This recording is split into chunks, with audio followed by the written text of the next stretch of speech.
para mapakita ko lang sa inyo yung katotohanan ng trabaho ko. Marte lang ako guys sa picture, pag day off, kasi puporma-porma. Pero yung trabaho namin ganito. So,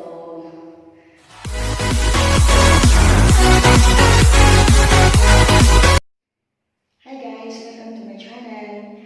So, for this vlog, ipapakita ko ngayon sa inyo kung paano maglinis ng CR. So, itong CR na to is malinis na siya.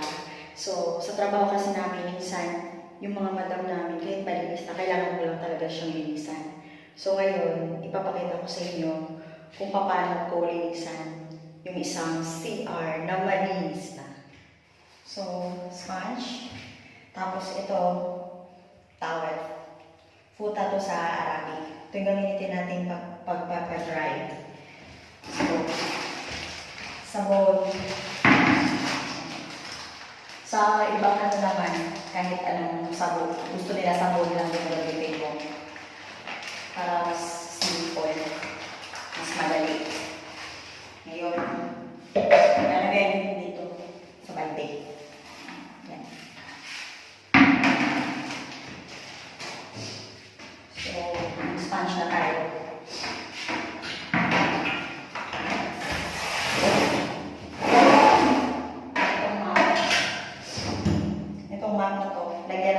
Sabon kasi hindi natin naabot yan. Hindi natin naabot yung tuktok. Yung mga sa wall niya. Ayan. Yung mga wall niya, hindi natin abot. Yan. So, kailangan natin gamitan ito. So, gagawin natin, lalagyan natin ito ng sabon. Tapos tubig. Tapos ano natin dyan sa wall. Yan.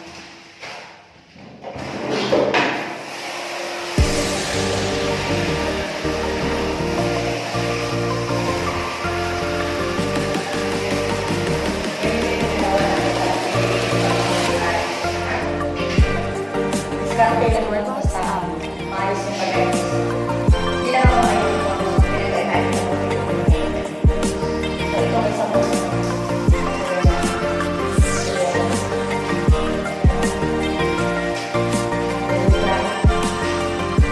Storybox audio.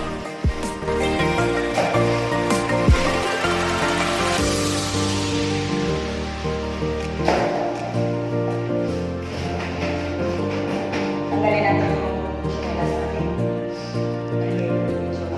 Storybox audio.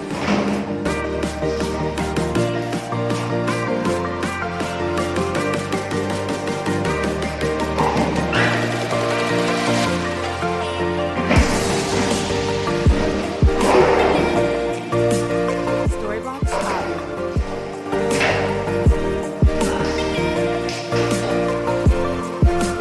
So, guys, ganito yung trabaho ko. Yun yung totoo. Ganito yung trabaho ko. Pag day off, syempre, abay puporma ka kasi minsan lang yung isang araw sa isang linggo. Yun yung day off mo. Hindi naman pwedeng porket tagalinis ka o katulong ka dito sa abroad, hindi ka na lang mag-ayos, di ba? So, ganito yun. Papakita ko lang sa inyo yung katotohanan ng trabaho namin. Ng trabaho ko. Yan.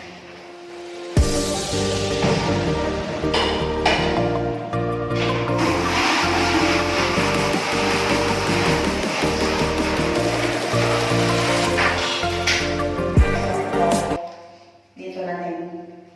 Yan. Sa mga CR naman, sa ibang ano, minsan hindi na ako nag-gloves kasi malinis, pag malinis na. Pero pag sobrang dumi, kailangan gumamit ng gloves. Itong sinasample ko lang is malinis naman na CR.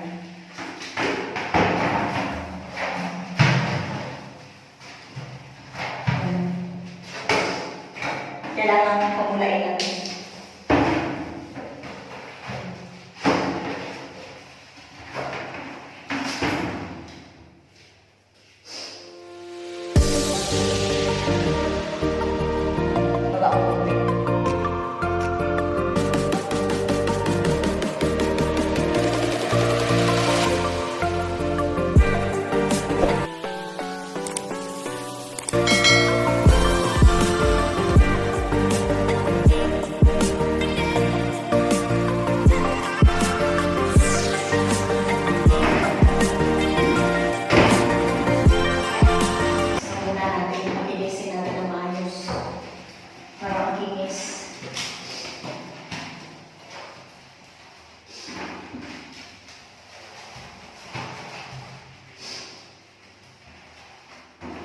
Sabi nila, hindi daw talaga madaling mag-abroad, pero pag gusto mong kumita sa marangal na paraan, ganitong gawin mo.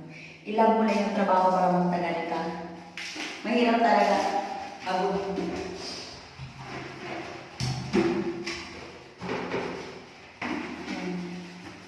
Tapos ngayon, dito na naman tayo sa sahig. Dito.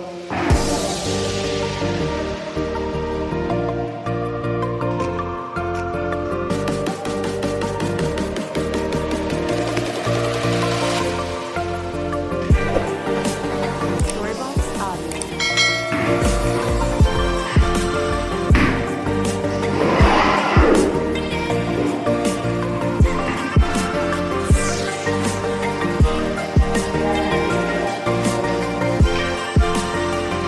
Storybox Audio.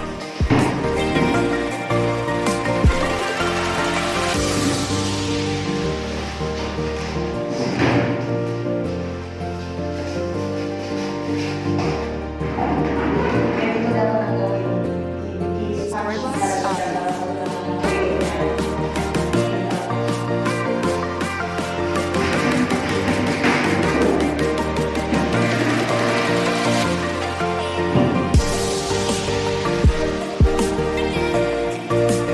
Storybox Audio.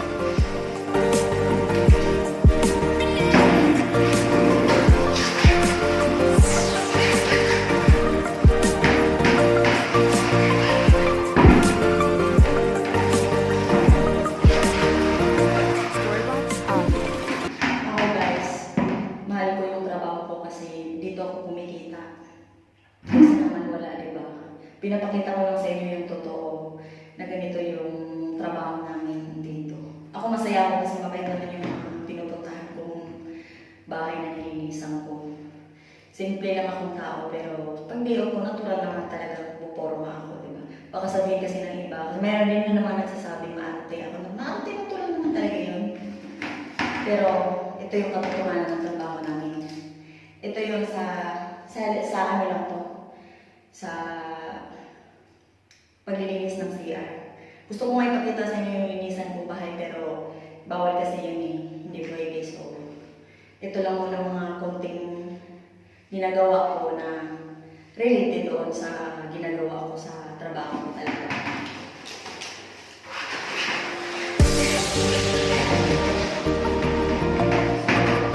Natira sa bowl.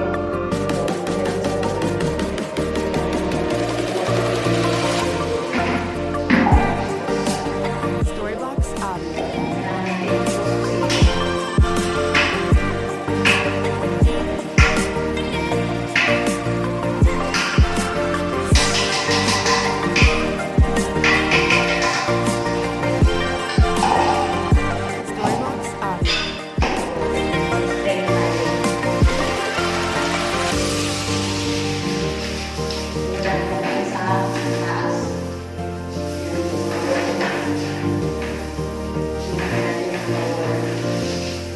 Storybox Audio. Storybox Audio.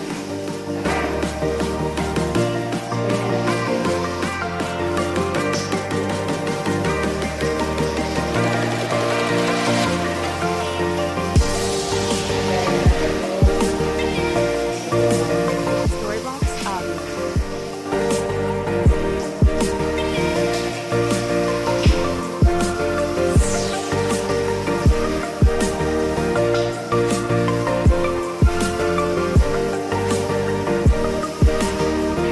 Storybox Audio. Ito guys, madali lang siya kasi walang laman. Pero yung ibang CR na linisan mo, minsan may mga laman so kailangan mo tanggalin yun. Yan.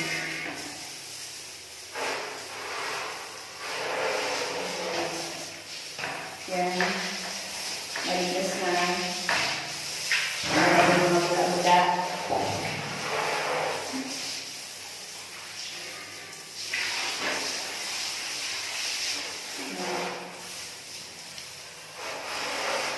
Yan, pawis na ako.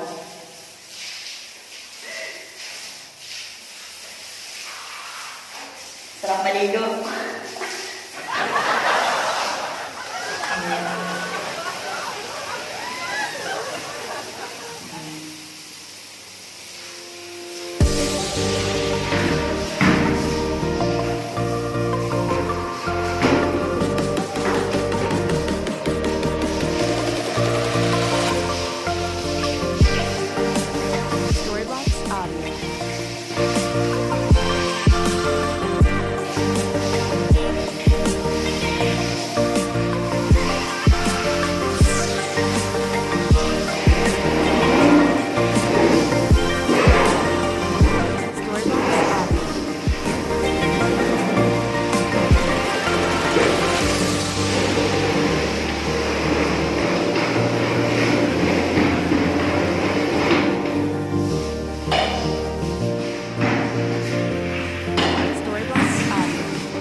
Ganun dapat. Ganyan mo siya. Para matuyo. Ayan.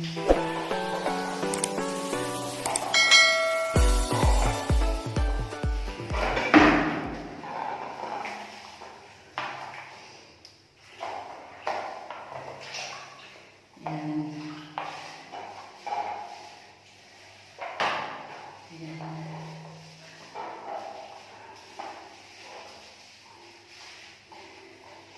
So, malinis na siya. Ba? Ang pawis guys. Para lang makablog. Ayan. So, pilayin natin.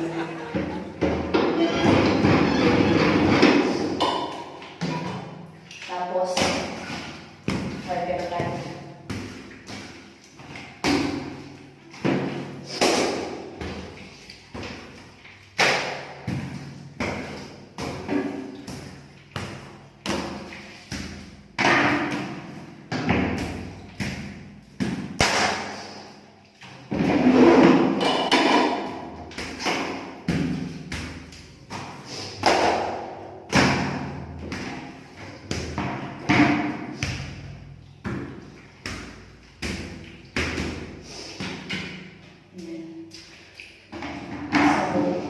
Malinis na ipit na natin yung mga ano bago tayo magpunas at patuyuin natin ang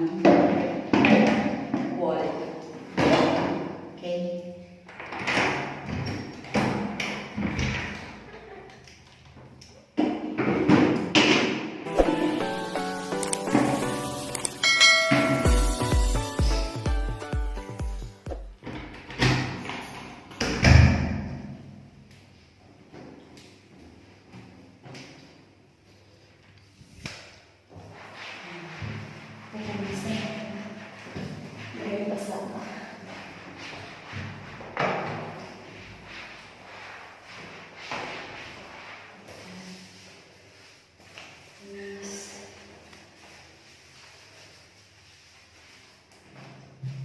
Salamin.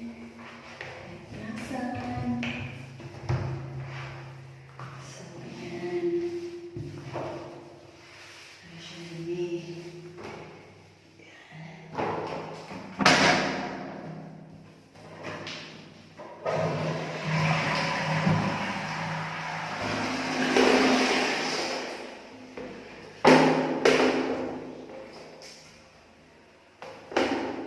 so, yan. As you can see, guys, makintab, di ba?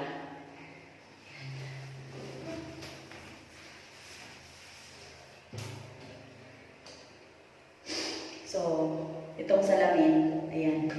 Kailangan mo siyang punasan ng magandang tela para hindi siya magbabakat. Ayan. Di ba? Nakikita yung kagandahan mo dyan sa CR habang naglilitos ka.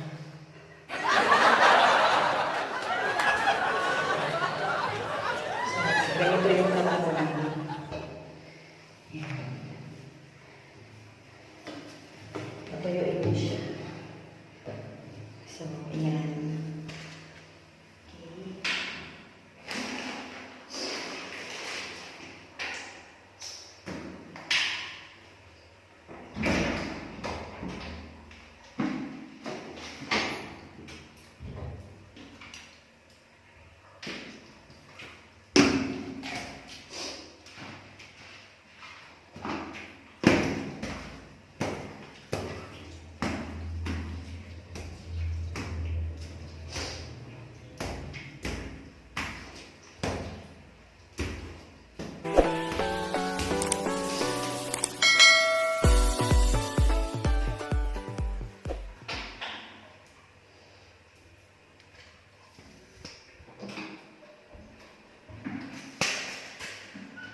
Ayan. So, we're done na. Ayan. Yung sa yung bintana, ayan. Titingnan niyo malinis na siya. So, pag malamig, lalo na yung kita kasi tutuyo na natin tubig. Tapos, ayan. Ito yung CR. So, pag titingnan mo dyan, ayan. Oh. Sobrang linis. Ayan. Diba malinis na? Ayan.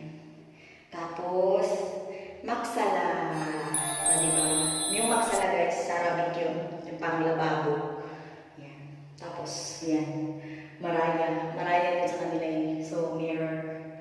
Ayan. Tara! Pawis na pawis ako guys. So, para mapakita ko lang sa inyo yung katotohanan ng trabaho. Para hindi lang ako ganyan sa pag day off kasi puporma-porma. Pero yung trabaho namin ganito. So, dito na nagtatapos ang aking vlog for today. So, abangan na naman sa sunod kung ano yung maisipan kong iba-vlog para sa inyo. Thank you for watching!